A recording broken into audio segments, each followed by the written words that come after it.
Foundations in the Dust, Episode 7. Ambush at Santon. David the architect was enjoying a rare moment of calm as he strolled through the upscale Santon Mall, taking in the sights and sounds of this modern metropolis. He was on the hunt for a special type of cement for his latest project, a low-income housing development on the outskirts of town. As he rounded a corner, he noticed two men who seemed out of place amidst the polished marble and glass. They were dressed in the kind of clothes that screamed danger: black shirts, black pants, black shoes, and they were eyeing him intently. Could they be part of the gang that had been targeting him, or was it all in his head? Just as he was about to dismiss his suspicions, he saw one of the men make a furtive gesture towards his waistband. That was all the confirmation David needed. In a flash, he made a U-turn and headed for the mall's parking garage. He could feel their eyes boring into his back, but he refused to let them know how he felt. Instead, he kept his cool, pretending to be an ordinary shopper just out for a leisurely stroll.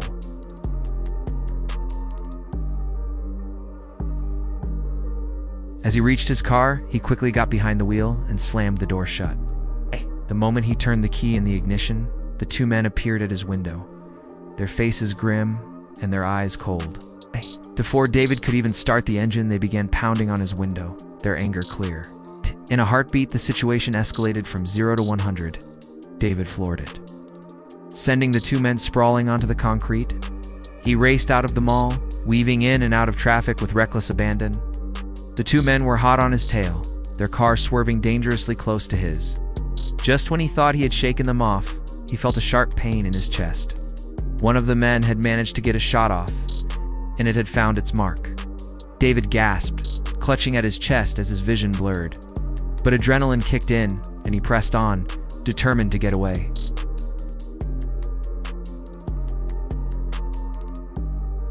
The chase continued for what felt like hours, the two cars battling it out on the streets of Johannesburg.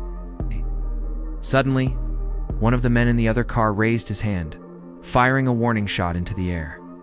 This was no longer a game. It was personal. With a surge of determination, David took the ramp onto the highway, heading straight for the Johannesburg skyline. As he climbed higher and higher, the buildings blurring beneath him, he felt the effects of the gunshot wound. His chest ached with every breath he took, but he had made it. For now, the organization's agents had not anticipated his escape route. Their bullets rained down on his car, riddling it with holes, but none of them found their mark.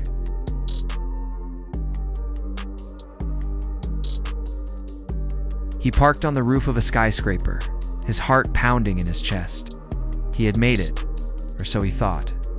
Because as he stepped out of the car, he felt another searing pain in his chest.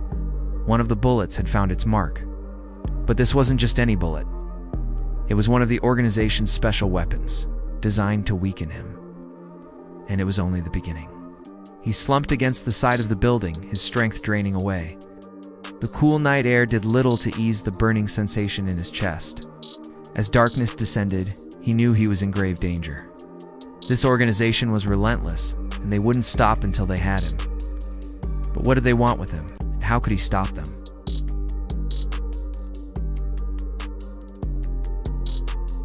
One thing was clear: he couldn't keep running. He had to fight back. But to do that, he needed help.